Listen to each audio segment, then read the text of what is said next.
So, it's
Good afternoon and welcome, everybody. I have the pleasure to present today's speaker, Brian Uzi. He is the Richard L. Thomas Professor of Leadership in the Kellogg School of Management, Northwestern University. He also co-directs the Northwestern Institute of Complex Systems, NICO, and holds professionalships in sociology and the McCormick School of Engineering. He has been or visited the faculties of INSEAD, Chicago, Harvard, and Berkeley. He works as and received 17 teaching prizes and 15 scientific research prizes worldwide in social, physical, and computer sciences. His research uses social network science and computational methods to explain outstanding human achievement. Media outlets featuring his research include the WSJ, Newsweek, The Economist, The New Yorker, Fortune, and other media outlets on TV. Scientific journals have covered or published his research in management, physics, ecology, sociology, medicine, economics, physiology, and computer science. It's both an honor and a pleasure for me to welcome Dr. Uzi to UVG. We appreciate his visit. He will be talking to us today about gender diverse teams, how they boost innovation and impact in science in the science fields. Welcome, Dr. Uzi.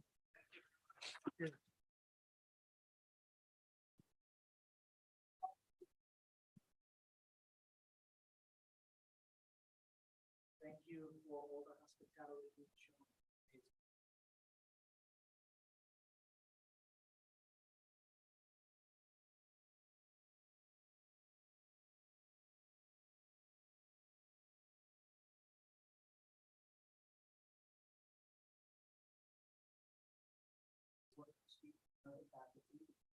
How to get more out of your team. What do you want to do to make your teams potentially more high impact and also come up with new and different and more innovative ideas? So it's going to be a connection among science and how do you become more innovative.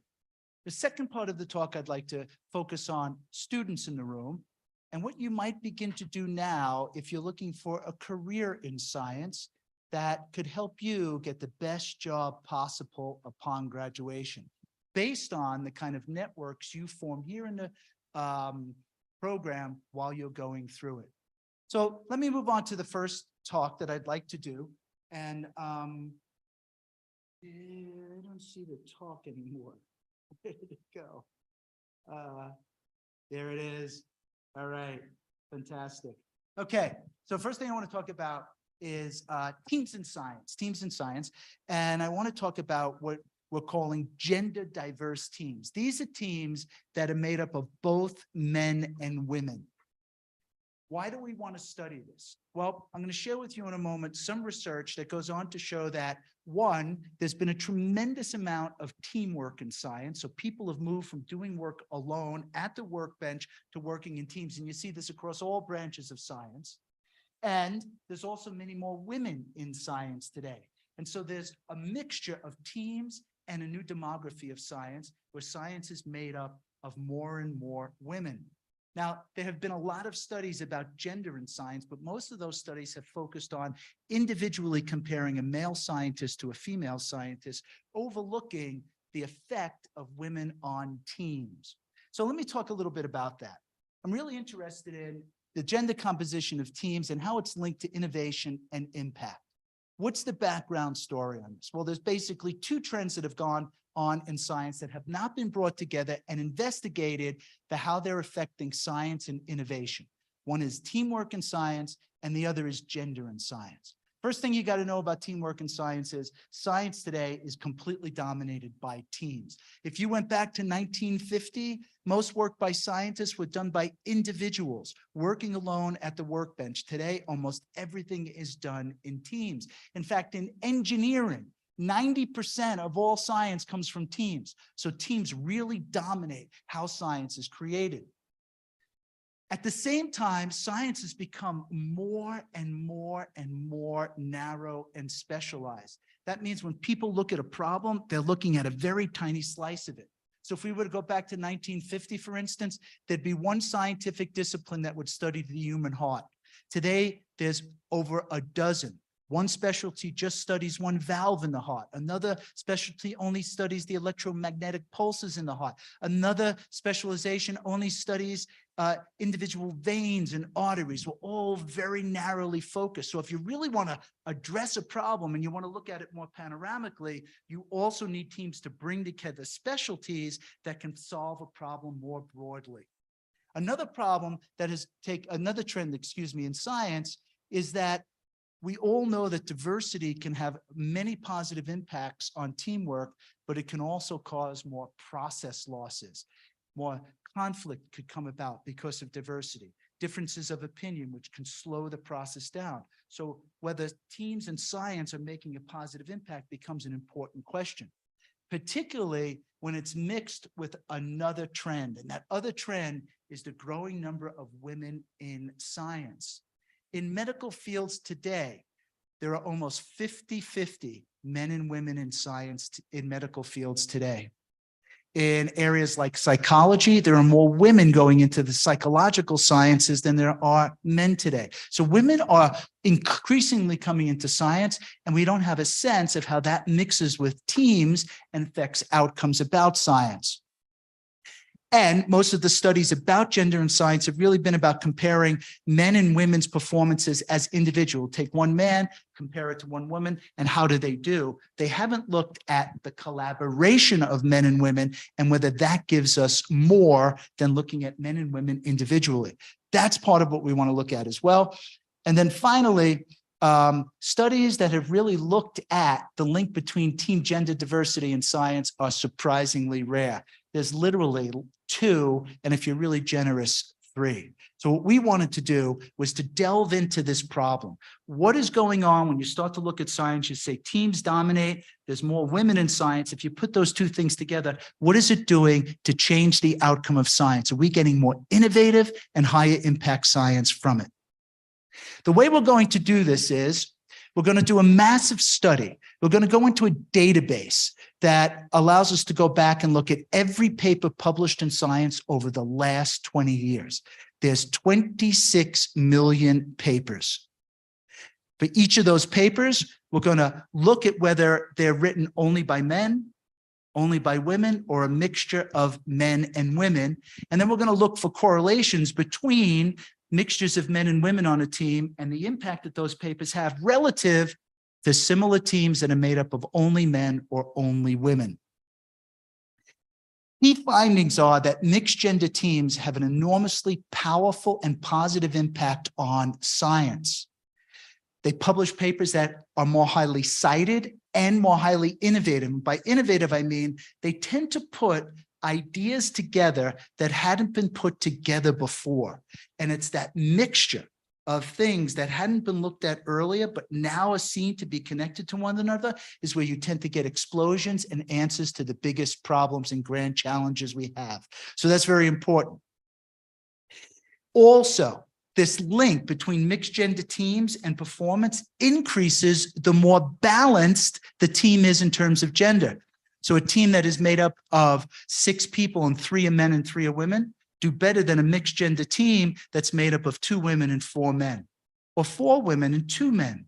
So there's increasing returns to having mixed gender teams also be balanced. And then finally, we're going to show data that shows that this is generalizing across all fields of science. So whether you look at medicine or engineering or physics or psychology, it's happening everywhere. So it's a very general and universal finding. The last thing is, despite all the benefits of mixed gender teams, the research shows that they're also unrepresented, which means they're underutilized in science. Most teams in science, despite the trends that I've already talked about, still tend to be made up of either mostly men or mostly women, and in many cases, only men or only women. So what we're trying to do is understand what these patterns are and how we can begin to take advantage of them as scientists. So let's get into the data. Here's what we're going to do. I'm going to look at 26.6 million papers, but just to kind of ease into the study, I'm going to start by only look at 6.6 million papers in medicine. Why? Because medicine is very detailed and I could dive more deeply into the analysis.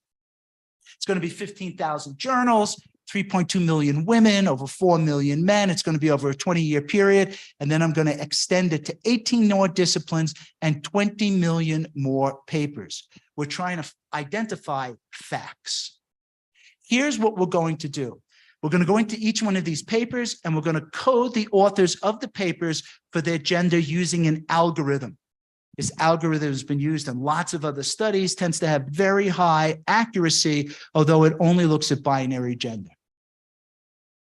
The data is going to then be broken down into outcomes and predictive variables. So we're going to look at two different outcomes. One is what's really important to many scientists is impact. And impact in science is measured by how many citations a paper gets. It's kind of like how many views you get or how many likes you get. You could think about it as the popularity of the paper. The bigger that number, the more important it is, the more it changes the way people think about the world. The second thing we want to look at is this idea of novelty. And novelty is really putting together things that haven't been put together before. And when you do that, you can often get an explosion of innovation. So we want to look at two different outcomes of these teams, impact and novelty. We're then going to look at some predictive variables. And of course, we're going to look at whether the team is a mixed gender team or if it's a same gender team. And we're also going to look at it in terms of overall balance. If it's a mixed gender team, is it 50-50? Is it 60-40, et cetera? With that, we're also going to look at a whole bunch of other variables that affect the performance of a team. And we're going to use these as controls. Basically, for instance, we're going to look at team size. We're going to control for that. Why? Because the bigger a team gets, the greater the possibility it's going to have more citations. So what you'd like to do is to hold team size constant and then look at how it varies with the other variables. And we're going to do this for a lot of different things. We're going to look at size. We're going to look at difference of the expertise on the team. So is it made up of engineers, physicists, and a sociologist, or is everybody an engineer? We're going to look at the age diversity, young and old. We're going to look if it's an international team or just made up of a team of one nationality, the rank or the prestige of the school that the authors come from, average prior citations, the networks of the authors. So we're covering a lot of different things here as we begin to look at the impact of this one variable. Also going to control for first and last author leadership. That is, this team led by a woman or a man. Does that make a difference in the gender, how gender composition affects outcomes? You might argue, well, if a team's led by a man and it's a mixed gender team, does it do better than if it were led by a woman? So we want to investigate that as well. And then we're going to also break the data up into a whole bunch of different, look at it on a yearly basis and for individual authors. So this is like the big idea. Now, how are we going to measure this? How are we going to measure this? That's really where I got to get into a little bit of technical stuff here. So let me see if I can explain this. If innovation is about putting together things that hadn't been put together before, what we have to do is we have to go into each scientific paper and look to see, is it putting things together that hadn't been put together before? How are we going to do that with 26 million papers? Well, we're going to create an algorithm that's going to do it for us. And basically what the algorithm is going to do is the following. Imagine we choose a single paper. Here's a paper that I just chose as an example. It's called The Synthesis of 5 Natural Cannabis Spirins. I thought that'd be an interesting title because it's about marijuana. And it appeared in this journal, Tetrahedron Letters. Now, how do we know if this paper is put something innovative together? Here's what we're going to do. Every scientific paper has a list in the bibliography of the things that the people in that paper claim help them come up with their idea.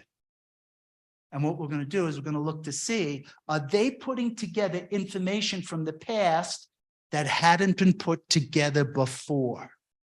So that's what's going to allow us to look at novelty. So how would we do this? Let's just make imagine for a moment that this paper only has 1, 2, 3, 4 references in the bibliography.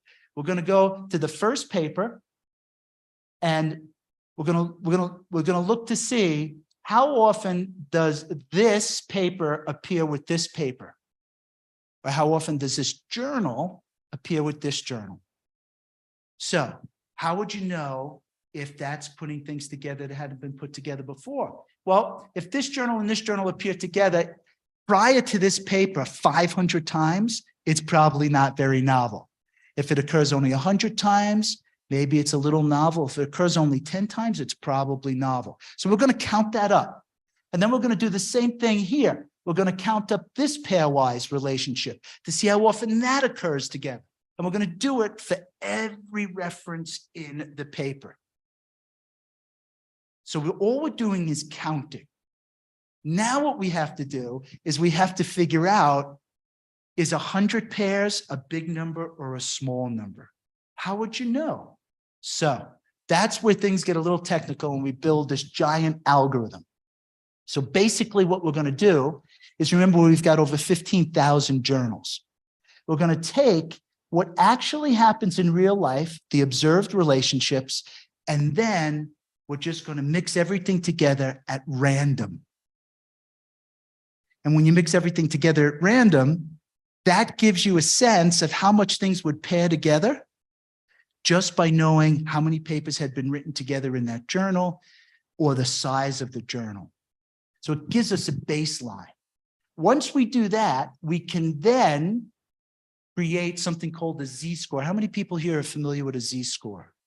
Got a few people in the room familiar with a Z-score. So basically what the Z-score is a statistical measure of how likely something is to happen simply by chance. Simply by chance. So if you were to compare the observed pairing of two journals with how likely they are to happen at chance, you could find out if it's above chance or if it's below chance. If something happens above chance, then it's probably something that people have done a lot intentionally before.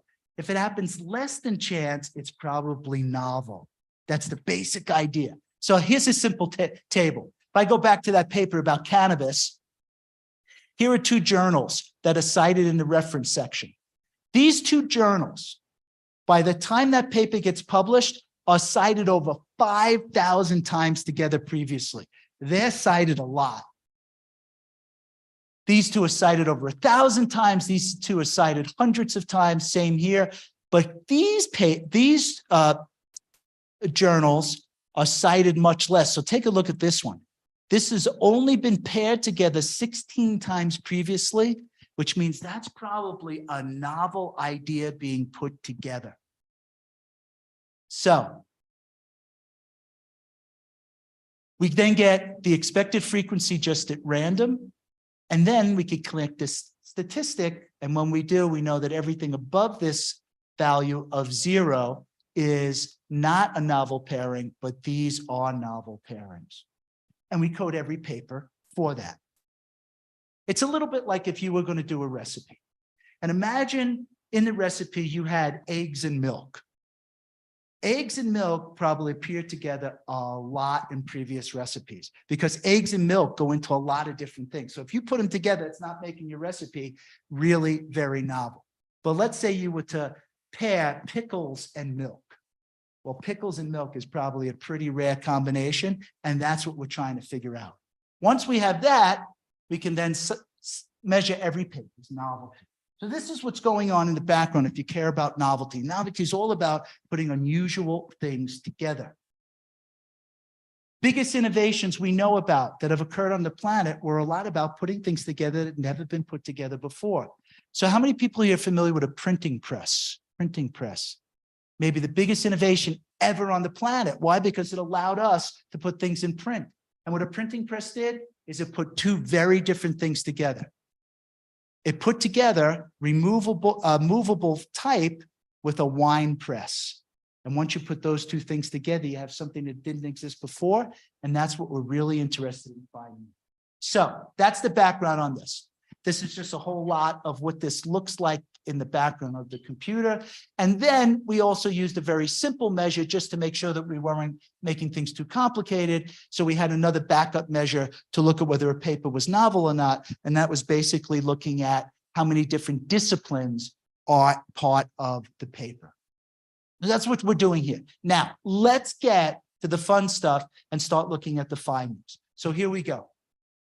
First thing we're going to do is we're going to look at all the data that's in medical science today for the last 20 years. And what you can see here is since 2010, 45% of all authors in medical science are women. Now, that's pretty remarkable because if you were to go back to 1970, you'd find that 10% of the authors were women. So women have come in almost to parity in the area of medical science. The other thing to see here is I've taken each team size. So I made teams of size 1, 2, 3, 4, 5, and 6, and I gave each of them their own line. And when you look at this, what do you notice? You notice that the red line is the one that's growing really rapidly. The other ones are basically flat, although a couple of them which are going down. What's the red line? The red line are the biggest teams in medical science today. They're made up of 6 people. And so medical science is not only growing in women, but the teams are also growing in size. The 2 team sizes that are becoming the smallest tend to be teams of size 1, solo authors, and teams of size 2. In the data, we're starting to see some trends related to team size and what's also happening with smaller size teams. We also found out that mixed gender teams are in fact growing in frequency. So more and more of the teams in medical science are made up of men and women. So again, same coloring here, teams of size 2, 3, 4, 5, and 6. What you can see is this is the percentage of mixed gender teams. So in all cases, what you find is mixed gender teams at all sizes except the smallest size are growing year over year. And this is true whether you look at just the straight percentage or the gender balance of the teams. Now, the last one is we did another kind of statistical test where we're interested in looking at whether this growth is more than or less than you'd expect by chance. And what we found here was that mixed gender teams are definitely being used, although they're growing, they are being utilized much less than you'd expect simply by chance. So it looks something like this. What we did is we created another model. On the x-axis, we look at the year 2000, then the year 2010, and the year 2019. And this 0 line would be that there's no difference between you'd simply expect by chance and what you actually observe. And what we find is that at every team size, you're less than you'd expect by chance. So mixed gender teams are being underutilized. In fact, what you find is that there are more all-male teams and more all-female teams than you'd expect simply if teams were put together by chance. So this is kind of the background and descriptive data. Now, what do we actually find in the findings? So now we're going to go back to that big regression and we're going to see, do these teams have greater impact in their citations and in their novelty? So this is based on 6.6 million papers. So how do you want to read this?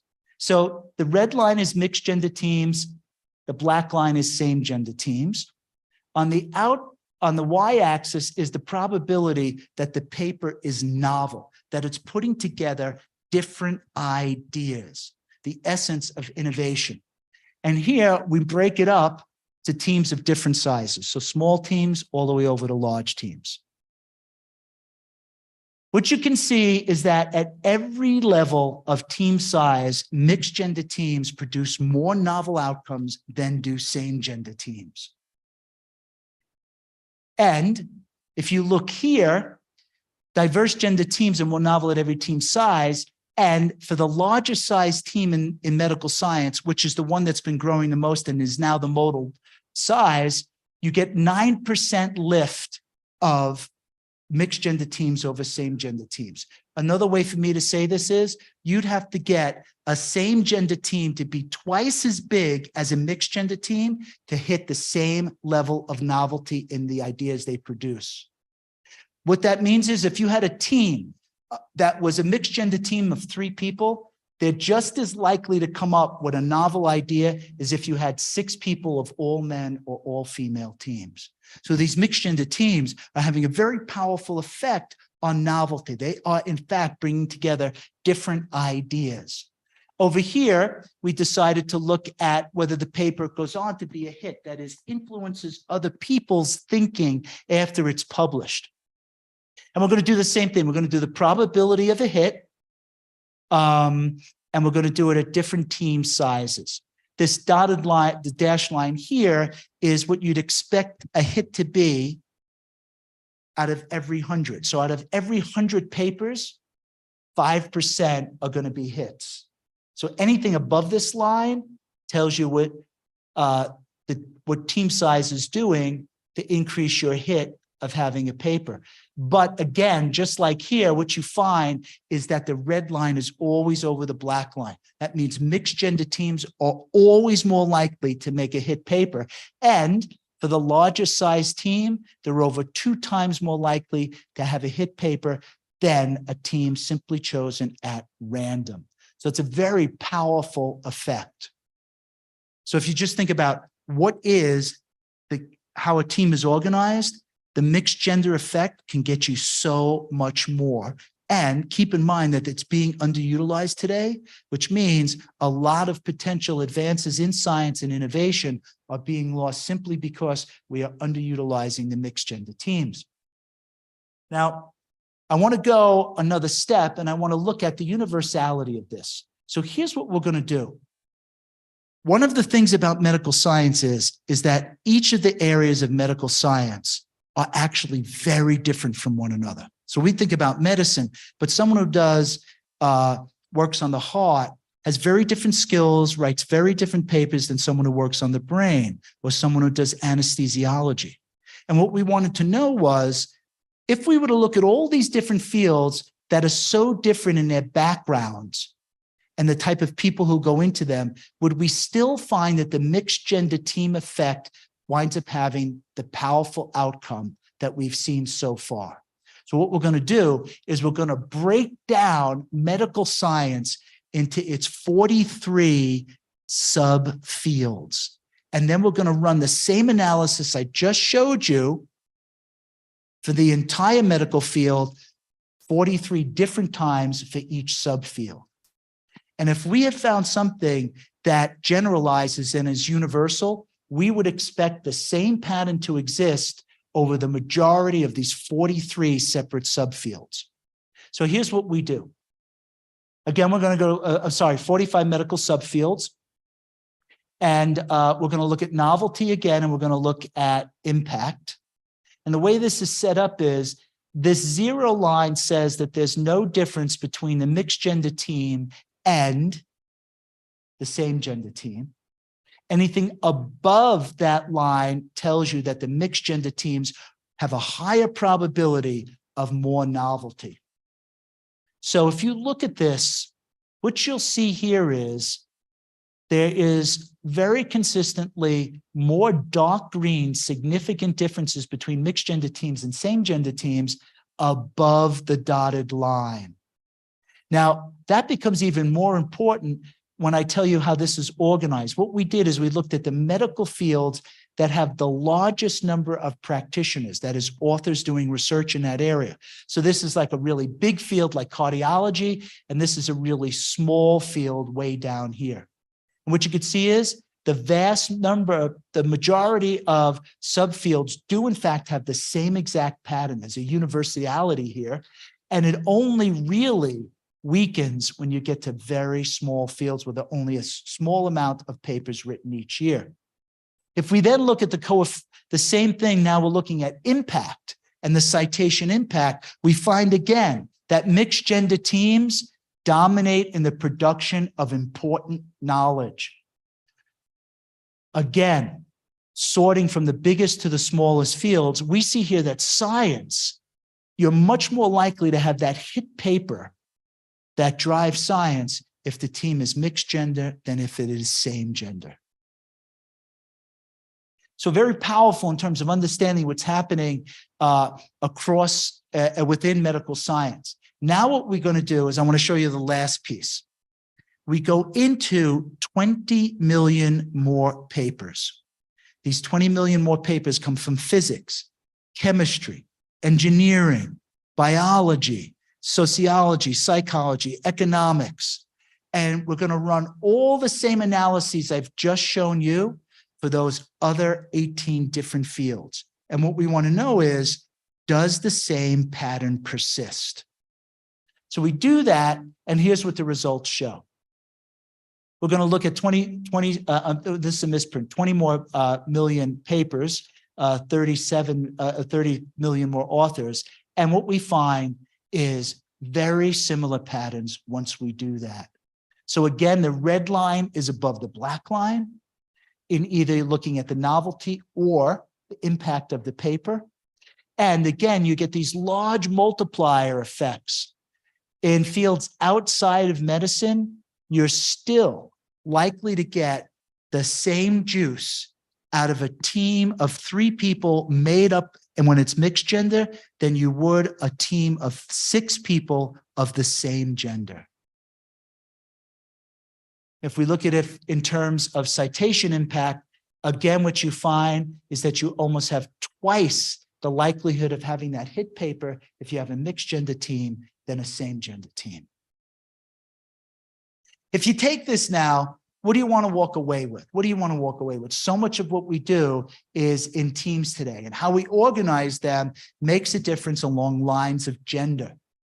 Gender had for a very long time been seen as a competition between whether men are better than women. Actually, what we find here is not that men are better than women or vice versa. What you find is that we are better together. Men and women in mixed gender teams do better than if all male teams are all female teams. We wanted to go one step further and look at one last thing. And that is, you might be saying to yourself, well, why does that happen? What is the secret sauce in a mixed gender team that makes it perform better than a same gender team? And people have cared about this in the past, and they've had some ideas for why that might be. And they have several ways in which we've tried to look at that in more detail. So they say things like, well, maybe in a mixed gender team, what's different is the areas of expertise. So maybe all male teams have more similar expertise than mixed gender teams, or all female teams have similar expertise. So maybe it's the mixture of expertise that's driving it. Or maybe it's people's network relationships, something I'm going to talk about a little bit later as well. Maybe the people in mixed gender teams simply have bigger networks than those that are on same gender teams. Maybe that's what's driving it in the background. So we haven't really found anything new. We've just given it a new name. Or maybe it has to do with age diversity or internationalization. So we decided to go back into all the data, and for every author, we measured their expertise. We measured their network. We measured their age. We measured their nationality. And we rerun all the regressions now, and we look to see, do these things have an effect that wipes away the mixed gender team effect? So let's take a look at this. Here is the effect of mixed gender teams on novelty. If these other variables affect this, what you'd expect is that this relationship would lose its power and get much, much smaller and potentially go to 0. So what do we find? We find the following, that if you look at the unique expertise on a team, it does in fact take away some of the effect of the mixed gender team, but the mixed gender team is still having its own independent effect. If you measure expertise in another way, it's still the same thing. If you look at values of networks, how connected people on the network are, the range of the network across different areas, of content, it still isn't taking the effect away. If you look at age diversity and internationalism, it still doesn't take the effect away. If we look at all these other variables at the same time, what you find is that the mixed gender team effect continue to have a very robust effect on the outcomes. So there is something special about putting men and women together in teams that you don't get unless you put them together. What do you want to walk away with on this? Gender diverse teams are an untapped, broadly generalizable resource for science. They are strikingly underrepresented at the same time. We are leaving money on the table by not putting more mixed gender teams together, is another way to say this. Because if we did, the implications would be we'd have faster science, more advances. We'd be able to handle grand challenges faster, climate change, health, etc. And it could also be an important aspect of diversity, equity, and inclusion initiatives. What we don't know for sure, what comes next is, what is it about when men and women come together in a team that they actually do better than if it was all men or all women working together? Now, with this said, I also wanted to talk about something for the students in the room. What kind of networks do you want to have as potentially young scientists, young engineers, young designers, young innovators that could potentially help you get your best job in the world after you leave here? And I want to share with you a study that we did at my university on this very topic. And the big picture is this. My university gave me 2 whole years of email and instant messaging communications among all the students in the program. So it's roughly 1,200 students. We have an incoming class of 600 students each year. And from this email and instant messaging data, we built the networks of students. We knew who was communicating with whom and how often.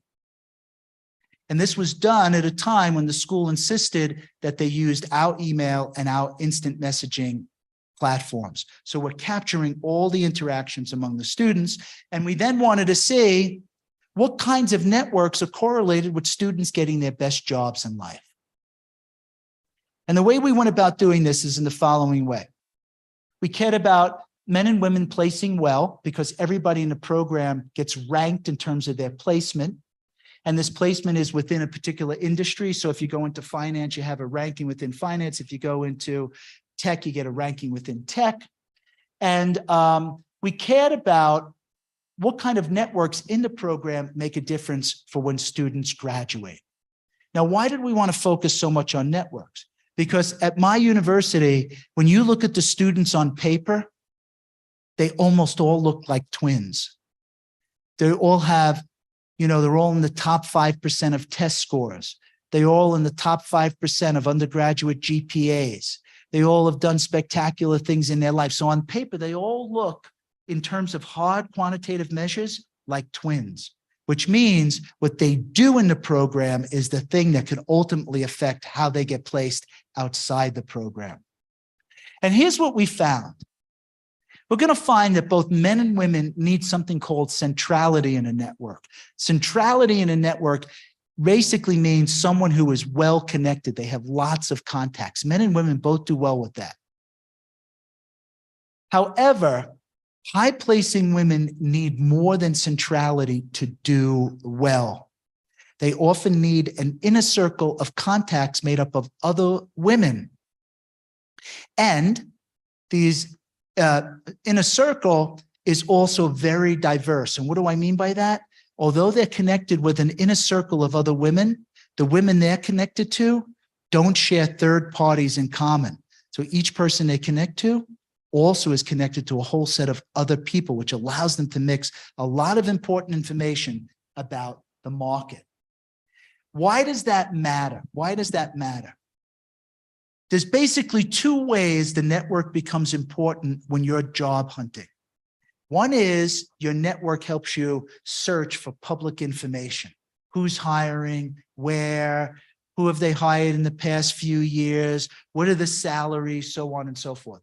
But what you can't get through that public information is the stuff that really helps you in an interview, which is, what is the employer looking for? How do they want you to answer questions when they're asking you about your knowledge? What's the culture of that organization like? What do they do to help promote people within the organization? That all comes from your network. And it turns out that private information that I'm talking about turns out to be much more important for women graduates than men. Why? Because women often face a harder road and more discrimination than men do in the labor market. So let's take a look at how this all came together. So basically what we're going to do is, I'm going to try to simplify this. We're going to look at millions of emails among these MBA students and their demographic information that we get from the registrar. So we know everything about them before they ever show up in the program. And we measure all of that. We're caring about what their placement is like when they leave the program. So they get a high salary rank or a low salary rank. And then we have some variables that we want to see, are these predictive of this outcome?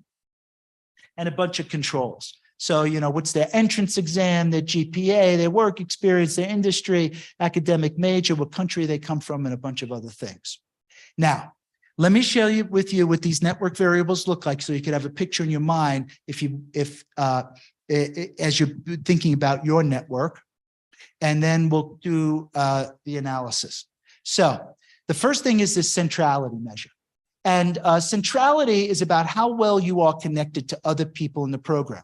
So if I were to pluck a student out of the program at random and they were having connections with 70 other students, they would be more central than if I plucked another student out at random and they only had connections with 10 students.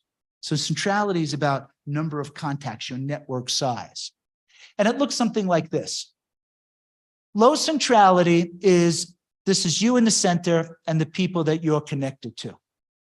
High centrality is when you tend to be connected to people who are themselves very well connected.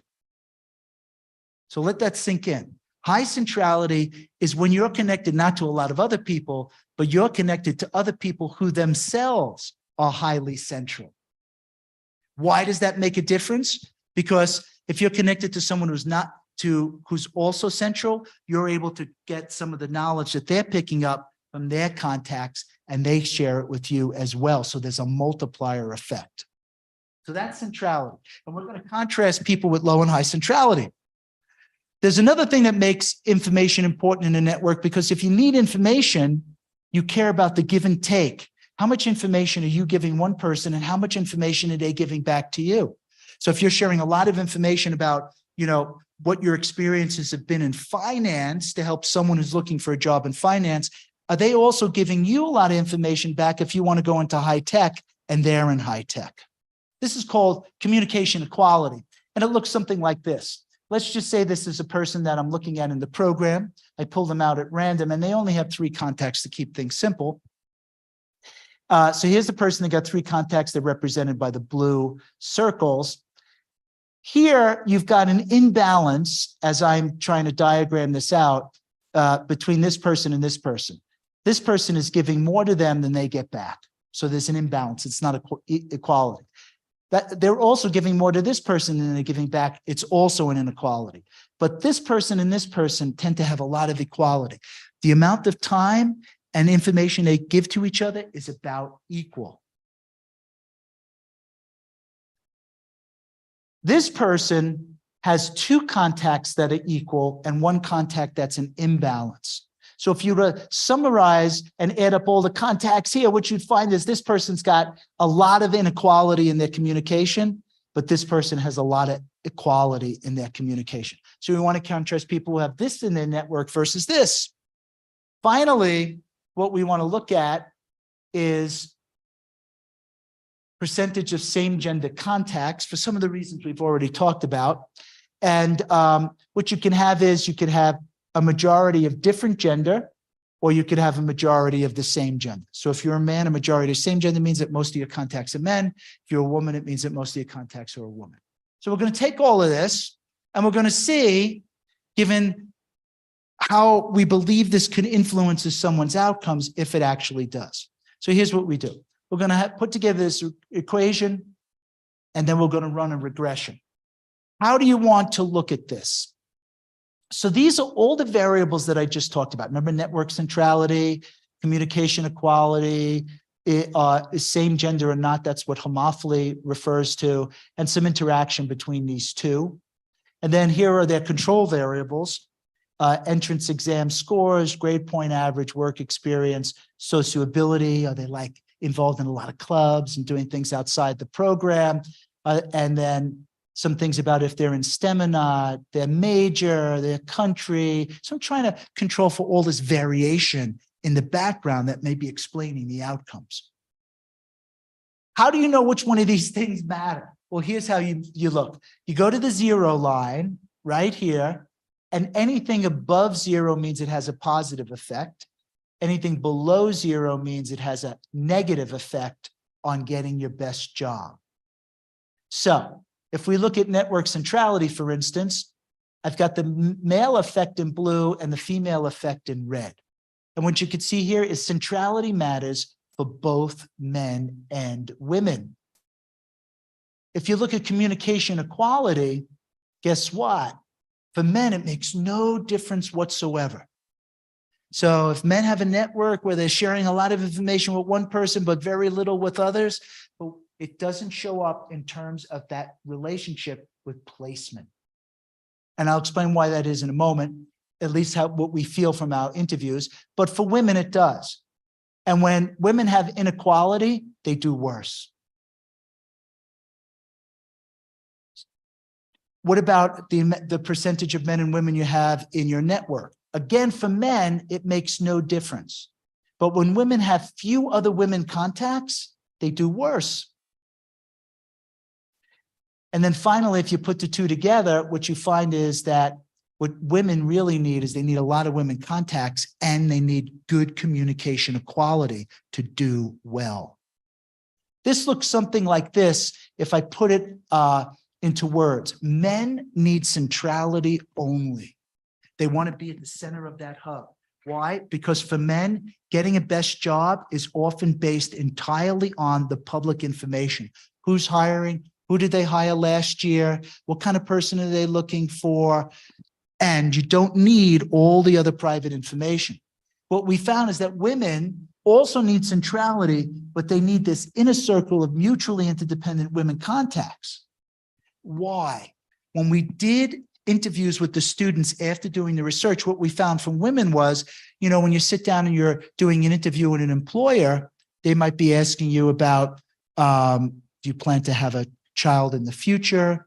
What does your husband do for employment, and other things that you want to have the right kind of answer so that the employer, given the employer's culture, and having women contacts who can give you that information is the best way to figure that out.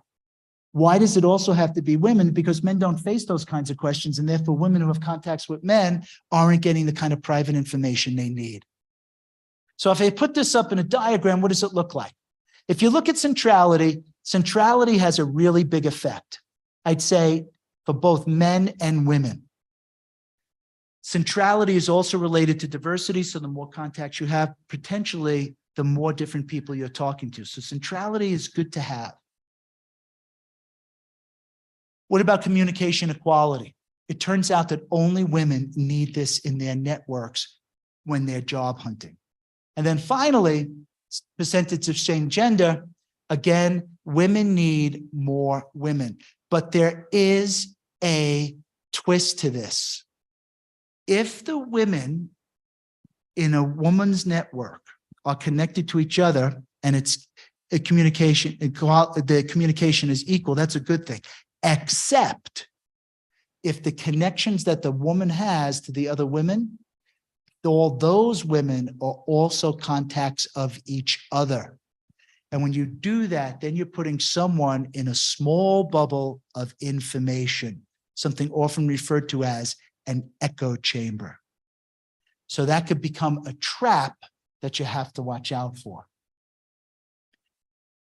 With all this being said, one of the things I wanted to share with you was that we actually were able to conduct an experiment to see if these relationships really did matter. Now, there's a lot of information up there. Let me just try to share with you what the information was like. When students come into our program, for the whole first semester, they're assigned to a home section. It's 75 students, and those 75 students take all their classes together. It's probably very typical. You probably do the same thing here. And they form very tight relationships with the 75 people in their home section. At my school, however, after the first semester, people can be randomly assigned to take classes with other sections. And when they do that, they have the opportunity to meet people they didn't expect to meet who are in different social circles than they themselves are. And when we did this experiment and we followed the women and the men who were exposed to people in different sections, what we found was that those that randomly are assigned to meet people they had never anticipated meeting in other sections of the program are the ones that go on to have the most powerful networks. Why? Because when you meet people who you don't expect to meet and are in separate parts of the network, those are the ones that have the newest and most different information for you that helps you overcome your own limitations in knowledge and information. And the study being a random assignment means that it does show to have a causal relationship. With that, what do I want to leave you with? This random assignment can also be done intentionally, almost, if you know what to look for. And here's a picture. This is a weak expansion network for one of our MBA students. This is them, and the gray nodes are connections they already have. They form a new connection to this person right here as they expand their network. This is a weak connection. Why? Because this person, they can already get access to through someone they already know. And this person, they could already get access to through somebody they already know. So what happens is, many of the new contacts they have are already existing contacts, which doesn't expand their network. This person is going to potentially do the same thing. They have the same starting network, but they connect to this person. And when they connect to this person, it really does expand their network broadly, because this one person now gives them access to lots of other new and different people that they wouldn't otherwise have been connected to before. This is what we found when we imposed random interactions on students, that they were more likely to make a contact like this than they were to make a contact like this.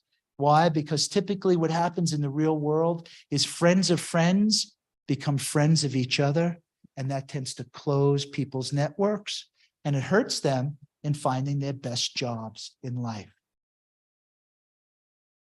Another way to think about this is that when you've got these contacts and you expand properly, what you're able to do is not go from person to person in your network, but you're really hopping from person to cluster, which makes you so much more effective in using your network.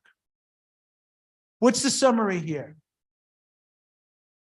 Thing to keep in mind is women and men's networks are different in terms of affecting their life chances and placement. Men only really need centrality.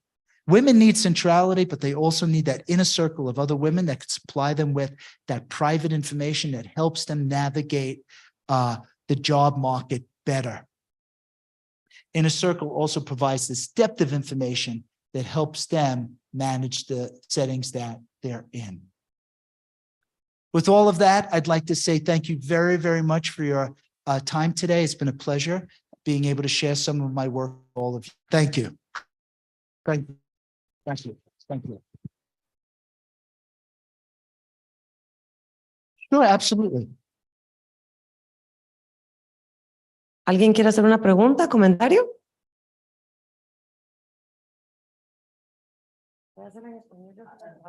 I'm curious about, how do you manage the ethics of checking on students' communications? So basically, we went through an entire process where we had a third party who was independent of the research and who worked for the university. So they were already looking at communications and they de-identified all the data. And so when we got it, we didn't know individual names. All we knew were numbers. And that was basically the way to do it. When it comes to network expansion, do you think that club activities or student clubs are like a major part in it? Or just like you mentioned, random assignments are like. Yeah. So here's the thing. That's a great idea. And we do find a relationship between shared activities and events and students' networks being better or worse. In fact, students who get involved in a lot of shared activities tend to have the most powerful networks. But you've got to keep a couple of things in mind with that. One is, if you choose the shared activity, I don't know, maybe you're the soccer team or something like that. If you choose it because you want to make connections with an individual person, then you're probably falling in the trap of connecting to people you're already connected with. If you join the activity without that intention, that's when you're most likely to have those random connections that will build your network to be the strongest. And I have another question.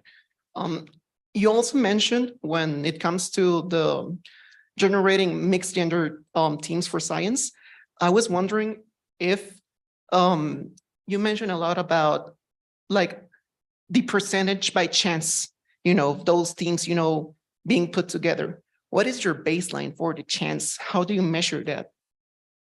Yeah. So the baseline we have for chance is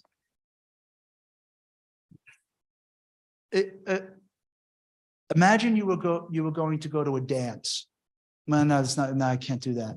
I'm trying to think of an easy way to say what is the baseline of chance. So basically what we do is, imagine we have all the male faculty and all the female faculty. And we know by looking at the data, sometimes this male faculty is with this female faculty is with that male. And what we do is we just shuffle it. So that now all the interactions are random. And the idea is that the randomness is what you'd expect if people made connections without attention to gender. And when we do the process, just to make it a little more complicated, when we do the random exchange, the network relationship is switched from a man to a woman if that man and woman have had similar previous academic careers. So we're trying to match the switch, or talent or productivity, however you want to think about it. Yes. Hi, thank you very much for your presentation. I have a lot of questions, but I will just ask two. Okay. The first one is, so there have been many efforts to even the scale in terms of gender participation in different spaces.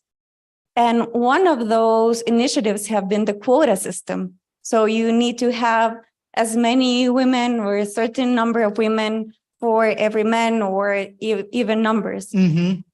And I'm just wondering if the results of your research may be the scientific proof that quotas are useful, not only because that's fair to open spaces for women, but also because they boost innovation.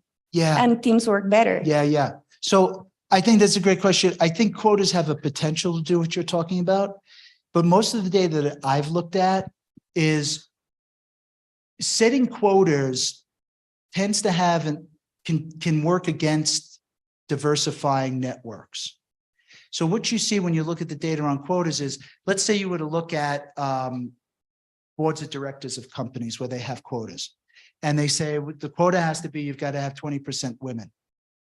And so what tends to happen in the network is that 20% of meeting the goal of 20% women means that the same women tend to be the ones that make up that 20% on all the other boards. So instead of like broadening the participation of women, what you're doing is you're creating more of an elite set of women. And that's because in networks, people tend to choose people that they heard of or that they know through third parties. So quotas alone aren't enough. You'd really like to have a quota for the participation of women and for the number of new entrants into the network. Thank you. You're welcome. And my other question is, what do you think is the next step? Because if you are thinking about teams in terms of authorship and you know the politics of publishing, Mm-hmm.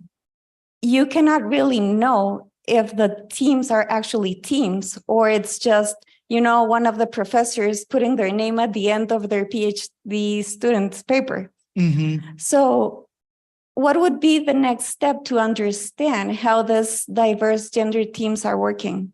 Yeah. So again, that's a very nice question. We tried to get at that in different ways. So in some fields, like in many physics, chemistry can be like this, biology is you have a giant lab and the papers are written by the students. And then, you know, the head of the lab puts their name on the end of it. Well, that might be typical in those disciplines. In other disciplines, that is definitely not a typical way in which it happens. So in like psychology, the order of authorship is very important and actually making a contribution is important. Economics is the same thing. And as teams get smaller and smaller, it also becomes much more sensitive to people's names being on the paper only if they did make a solid contribution. And so that's one of the reasons why we tried to take what we started talking with in medical science and seeing if it was universal across other disciplines like economics, psychology, and so on and so forth. So we can only make that inference that there isn't some kind of noise in the data about authorship. But given that it holds across those other areas, it seems to us that we are not picking up noise across everything. So first of all, thank you for your presentation. My question goes along the lines of, as we continue to gather more evidence that strengthens the results that you presented us here, how can these results be translated into policies that universities can take in order to take more advantage of gender mixed teams? Yeah, so there may be multiple ways in which policies can take place, and some are already taking place. So since we did this research about a year ago, in the US, the National Science Foundation, National Institutes of Health that give out a lot of funding are making funding partly contingent on being able to put together mixed gender teams. So they won't deny you funding, but they want to see an effort being made to try to put together more mixed gender teams to see if they're going to get a bigger bang for their buck as well. So that's one type of intervention that, of course, can be very powerful. I have a question also. Do you think that this network centrality that we were talking about women is like a way that we have to try to imbalance the inequality? And what can we do if we are the employers to try to avoid that variable? So I'm not sure I understood. So when the centrality measure. Yeah, the one that you were saying that women, we need a higher number of network between different types of women to get the same equality to go into the field or go job hunting or whatever. Right. So that's just like a way that we have that we didn't know that we have, but we have to try to make it more equal to get the job. So if we are the employees, what can we do to avoid this huge network that females need to have? So a couple of things, you know, from an employer's point of view, they generally do want to hire people who have a larger network because that person has the potential to bring in more points of view, more diverse resources into the organization once they're hired. So I'm not sure the employer necessarily would want to change that in one way or another. I think the thing that the employer could do in a situation like this is the employer could become more sensitive to removing the kind of information that sometimes tends to want to be collected, particularly from women candidates, that either turn them off to the organization or expect qualities from women that they shouldn't be expecting. Thank you. Somebody else? Yep.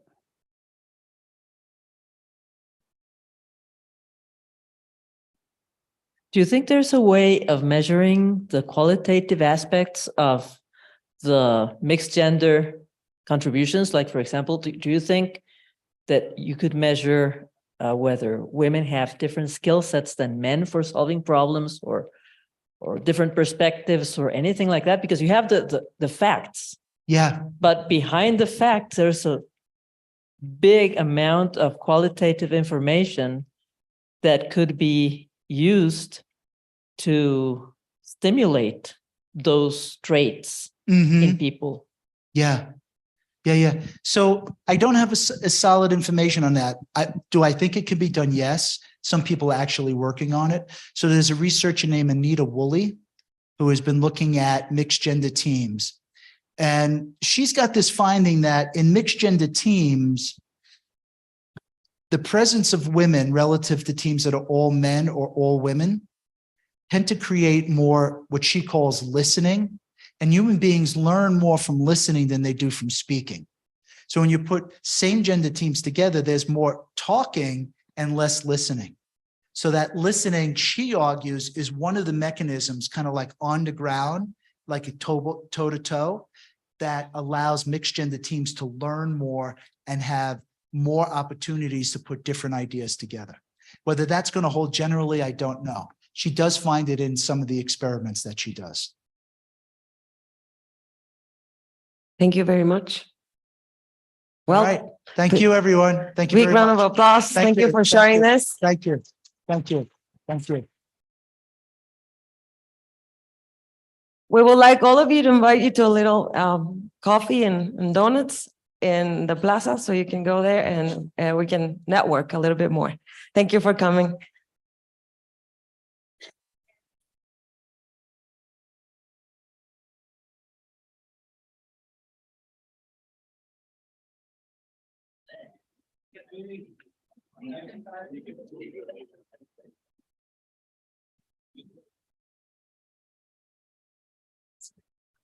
Yes. I saw at the beginning of the presentation that you had like a National Science Foundation, though, kind of like